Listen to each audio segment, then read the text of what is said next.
Fala, fala, Alcateia, tudo certo com vocês? Vamos lá? Ó, estamos aqui para hoje fazer mais um vídeo de matemática, ok? Quem vem acompanhando aí no portal, quem vem acompanhando também no nosso canal, sabe que a gente está trabalhando uma sequência, né, de exponenciais. Nós já falamos de equação exponencial, falamos também de função exponencial, tá certo? E hoje a gente termina esse assunto falando de inequação exponencial, tá?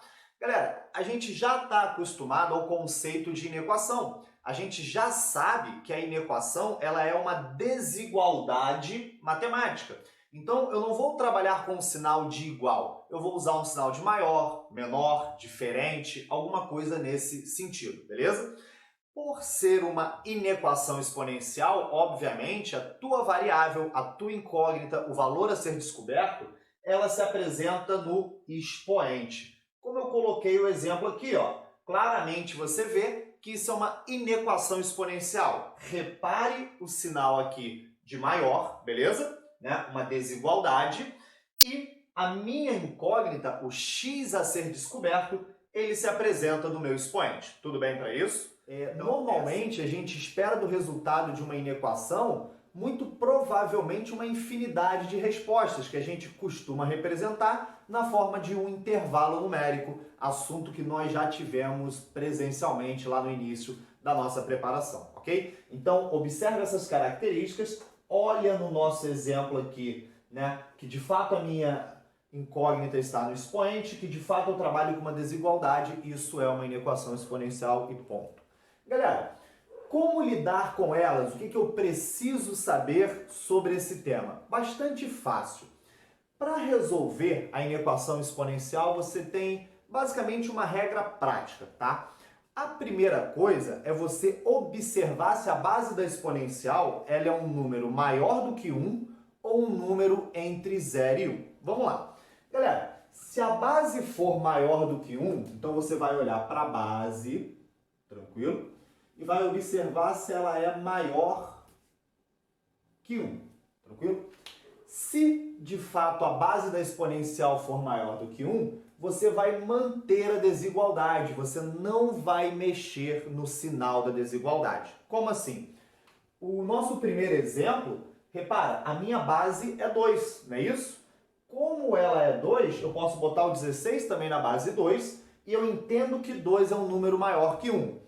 Sendo um número maior do que 1, eu estou exatamente nesse caso que estou explicando a vocês. Caso em que eu vou o quê? Manter a desigualdade. Eu não vou mexer nesse sinal. Eu vou deixá-lo da maneira que ele se apresenta. Beleza? Guarda isso.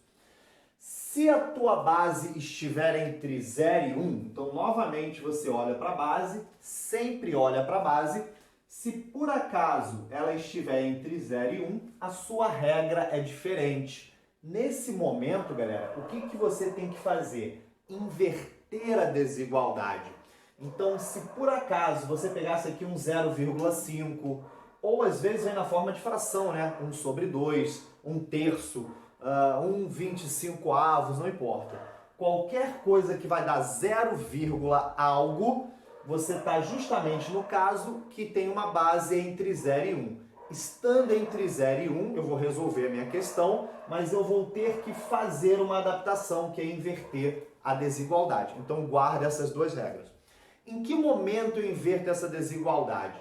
Após igualar as bases, tá bom? Então, resolver uma inequação exponencial é algo muito parecido com resolver a própria equação exponencial. Primeiro você se preocupa em igualar as bases. Quando igualou, você aplica um desses dois conceitos ali, tranquilo? Se a base que você igualou ela é maior que 1, mantém a desigualdade e resolve normalmente. Se a base estiver entre 0 e 1, inverte a desigualdade e parte para a tua resolução, tá certo? Dá uma olhada aqui, ó, em dois exemplos que eu separei para mostrar a vocês a aplicação dessas ideias, tranquilo? Galera, primeiro exemplo, 4 elevado a x mais 1 maior do que 8 ao quadrado. Bom, tanto o 4 quanto o 8, eles podem ser escritos em base 2, se você fizer a fatoração, não é isso?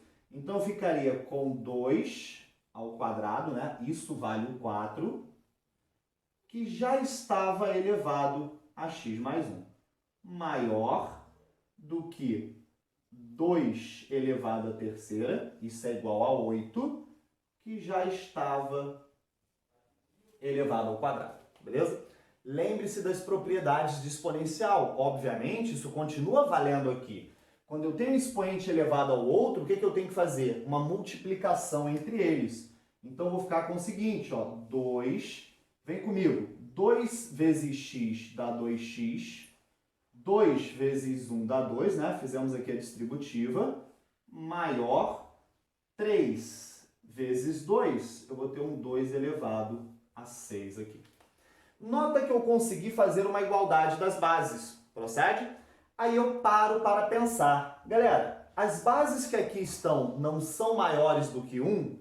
Se a base for maior do que 1, eu mantenho a desigualdade. Então eu posso cortar o 2 e o 2, não inverto isso daqui, deixo do jeito que está e vou me deparar com o seguinte, 2x mais 2 maior do que 6. Se fizermos isso aqui rapidinho, o 2 vai para lá subtraindo, vai ficar um 4.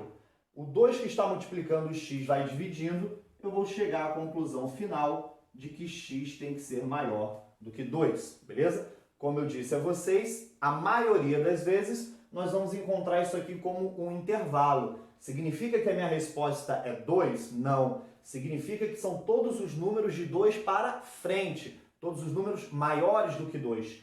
O próprio 2 serve como uma resposta? Não, porque não existe aqui a igualdade, tá tranquilo? Então, chegamos a essa conclusão aqui, certo? Fechado o primeiro exemplo. Partiu para o segundo exemplo. Bom, repara, aqui eu já tenho uma base 1/3, né? Digamos que ela não vou reduzi-la. Eu vou reduzir o 27. Primeiro eu vou tentar escrever o 27 na base 3, porque tem a ver. Então, se liga, eu vou manter 1/3 elevado a x. Até aqui não fiz nada. Menor ou igual. O 27, se eu fatorar, ele é a mesma coisa que 3 ao cubo, certinho? Bom, galera, posso transformar o 3 na base 1/3?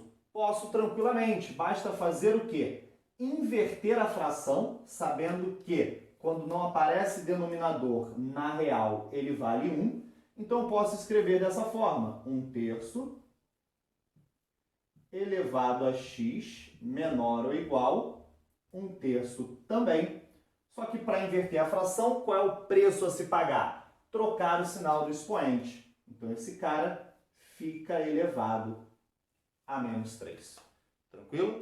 Beleza. Galera, 1/3 de um lado, 1/3 de outro como base, você corta. Só que 1/3, se você dividir, vai dar 0,333, né? Uma dízima periódica.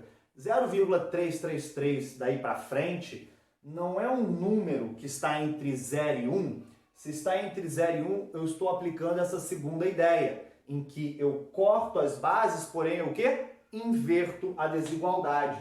Então ficaria com a seguinte resposta: x, olha a inversão, maior ou igual a menos 3. Significa que a minha resposta são valores maiores ou iguais ao menos 3, tá certo? Uma ressalva. Pô, Júlio, e se eu quisesse inverter esse cara daqui e botar tudo na base 3? Vai dar errado? Não. Eu poderia ter optado por colocar esse cara na base 3, feito o corte e não inverteria o sinal. Pô, Júlio, e aí vai dar problema? Não, não vai dar problema.